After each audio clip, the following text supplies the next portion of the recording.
della cultura per il 2022 è Procida. Sindaco, nonostante il verdetto, questa è stata un'avventura straordinaria per lei, per l'amministrazione, per tutte le realtà di Pieve di Soligo che ci hanno creduto e che continueranno da questo verdetto. Sì, un lavoro di territorio, un lavoro che comunque ha ricevuto gli elogi della Commissione, tanti complimenti a Procida perché è riuscita comunque a dare quel senso di poesia in più, probabilmente data anche dalla sua profonda bellezza.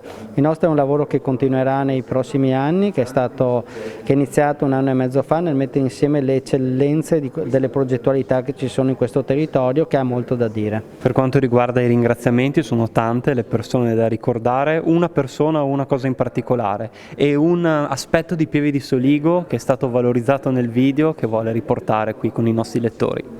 Ma una persona in particolare non c'è, perché sono tutte, che a vario titolo sono state importanti, dalle istituzioni col governatore Zaia fino all'ultimo cittadino che in qualche maniera in questi giorni si è fatto sentire, ha fatto sentire la propria partecipazione. Noi abbiamo vinto perché l'aspetto più bello di questo dossier è che ha saputo mettere insieme un orgoglio territoriale e un senso di appartenenza che per la prima volta ho misurato veramente unitario e all'unanimità. Vice Sindaco, più orgoglio per essere arrivati fino alla fine, non aver sfigurato, o delusione per non aver vinto?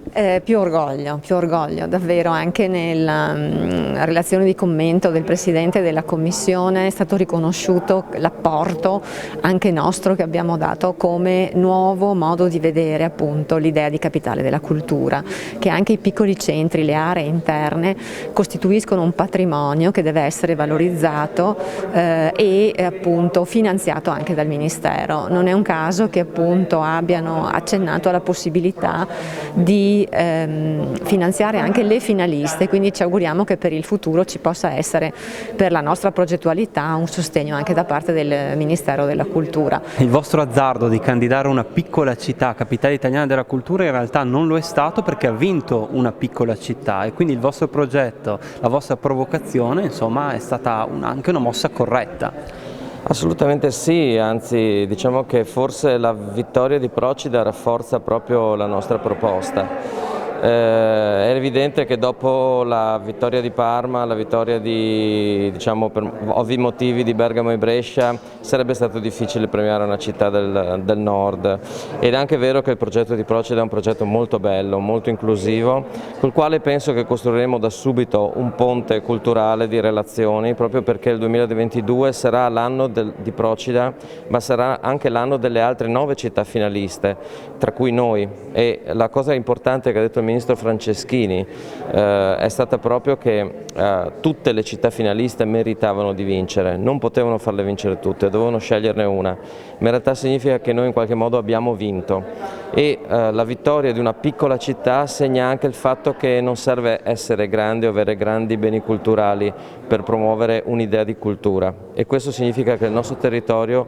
è in pole position per giocare assieme a Procida, in supporto a Procida nel 2022 è una bella battaglia. Dottor Zabotti, da questa decisione, da questa proclamazione si ripartirà per nuove progettualità, l'avevate detto, a prescindere dalla vittoria. Pieve di Soligo, le terre alte della Marca Trevigiana hanno un progetto ben preciso. Sì, è un progetto che tra l'altro è stato messo direttamente a disposizione dei cittadini, perché le modalità della comunicazione e dell'audizione sono state tali per cui la trasparenza, l'immediatezza e la visione di tutti ha favorito anche questo incontro e un dialogo attorno al tema della candidatura. È una candidatura che guarda il futuro, assolutamente, è una candidatura di territorio, grande sfida che credo sia stata compiuta, perché abbiamo trovato solidarietà, adesioni, patrocini di tantissime realtà. Questa è una prospettiva sulla quale noi assolutamente intendiamo agire, magari anche con la proposta del club delle 4 città trevigiane già candidate. Da qui parte anche l'impegno del Ministero a riconoscere alle città finaliste un titolo particolare, un titolo di onore. Per noi vale la pena di scommettere ancora.